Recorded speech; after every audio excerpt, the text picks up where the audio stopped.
lot of us are so confused. We always asking that, why is it that Christians are the ones suffering it? Look at this Muslim brother has explained it all.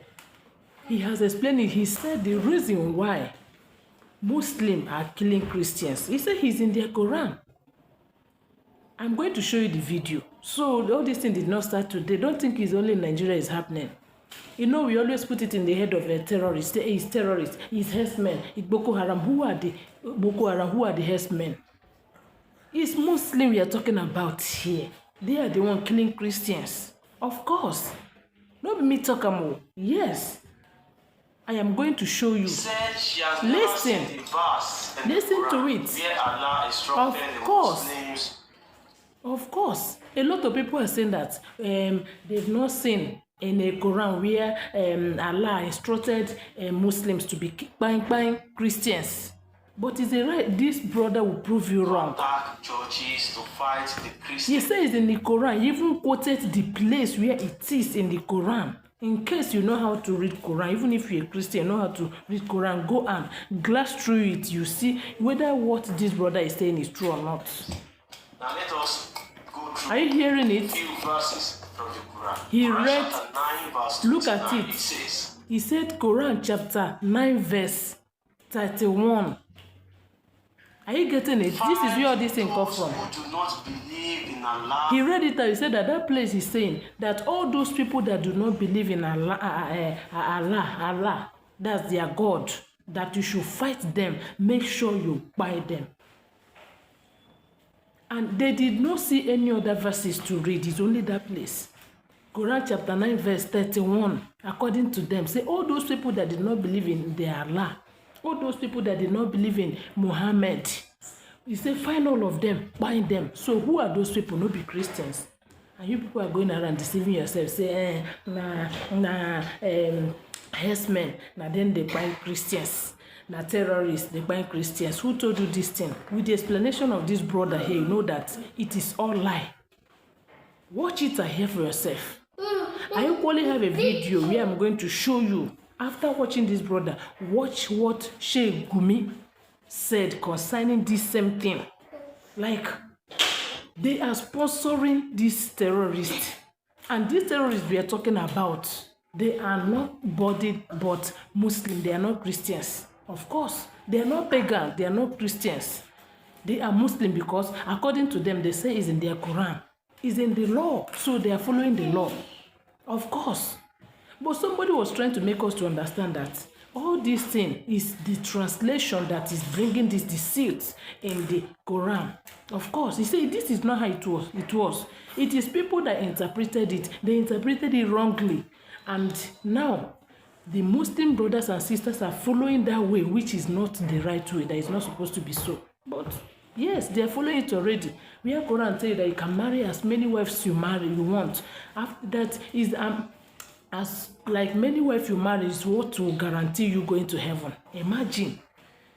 Maybe say if you buy today you are going to heaven, you don't even know whether you have wives and children.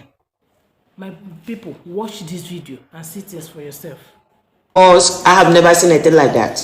She said she has never seen a verse in the Quran where Allah instructed the Muslims to attack churches, to fight the Christians. Now let us go through few verses from the Quran. Quran chapter 9 verse 29. It says, fight those. Yesterday I said we need a ministry of nomadic affairs.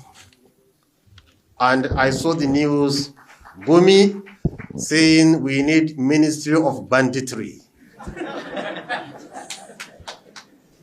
So you see, they make banditry synonymous with nomadics.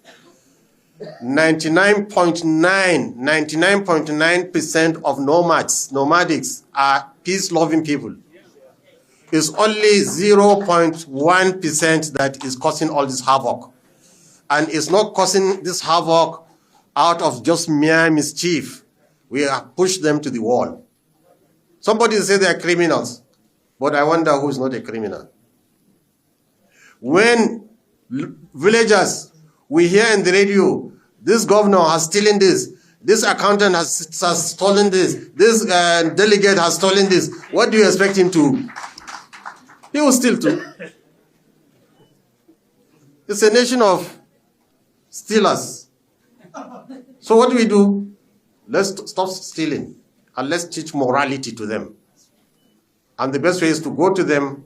When we go there, we tell them, look, it's wrong to steal people. It's wrong to kidnap. It's wrong to take lives. It's wrong to take people's wealth. And they agree with us. The only thing is they give us a reason why they do them. And you see, when you are in reconciliation, you accept somebody's reason and gives him a way out. So I hope, inshallah, from today, honestly speaking, we have to engage these people, and I hope that we have positive results. My only fear is the infiltration of terrorists into their midst. I think it's a factor which we have to consider seriously. We have to go in and recapture them from terror. And even the terrorists themselves, I think there's a neglect. Because I had a former president who I spoke with, he told me that he has been to some area whereby he spoke with Boko Haram people and they are ready to put down their arms on conditions. But the government of that day refused to accept such conditions. Up to now, Boko Haram is not a hopeless case. So we have to protect our herdsmen from the infiltration of terrorists. Somebody will say, terrorists, yes, there's terrorism attached to Muslims because the Prophet ﷺ has given us prophecies in the end of the world whereby young men will carry weapons, reading the Quran, but it doesn't go beyond their throat, and they will be killing people. So how do you know that you are an extremist? Is when you have a gun and killing people, whether Muslims or people under covenant, people under treaty. Like all the non-Muslims we have in Nigeria, there's a treaty with them that we will stay in peace together with them. And this treaty was first contracted by the Wazir of Sokoto, Muhammad Buhari. When the white men came to Sokoto, there was a treaty between them and him that Muslims will stay with non-Muslims in this country under peace and progress. And this treaty has been always renewed up to today.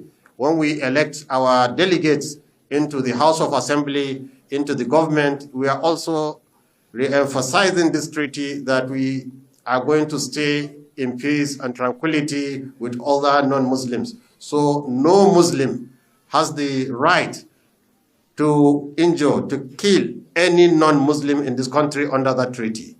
And the Prophet of Islam has said categorically in hadith, muttafaqun alayhi, and narrated by Bukhari and Muslim, man qatala nafsan mu'ahada lam yarah ra'ihat al-jannah wa inna rihaha la yujadu min masirati 40 aman. Whoever among you Muslims will kill any soul, he said, any soul that you have treaty of peace, treaty of mutual coexistence, if anybody will kill such a soul, then such Muslim will not even smell the fragrance of paradise. And the fragrance of paradise can be found 40 years of travel away from Jannah. This is trying to show you the extent in which Islam respects treaty. Ya ayyuhalladhina amanu awfu bil uqud. Or you who believe, you should always keep to your obligations. And we have written constitution that we are going to stay in peace with non-Muslims, so no Muslim has a right to use his hand to kill any non-Muslim. And the Prophet of Islam has said, dhimmatul Islam wahida, dhimmatul muslimina wahida, wa yas'a biha adnahum. When a Muslim, even the smallest of a Muslim, if he gives his word of covenant and treaty to a non-Muslim, then it's binding on the whole ummah. Yes, I biha adnahum. Even the smallest, a small boy, if you tell a non-Muslim, come, I will give you my sanctuary, that nobody will touch you, then no Muslim has right to touch him. So we use this forum to call on Nigerians to desist from taking laws into their hand. They should refer everything to the authorities. This is the injunction of Allah, who said, إذا جاءهم أمر من الأمن أو الخوف أذاعوا به ولو ردوه إلى الرسول وإلى أولي الأمر منهم. أولي الأمر منهم, that if anything comes of peace or security or fear, you should return it to the leaders. And this is our leaders. They should also take into cognizance that they need to stand up to their responsibility and deal with people the way it should be done. Thank you very much.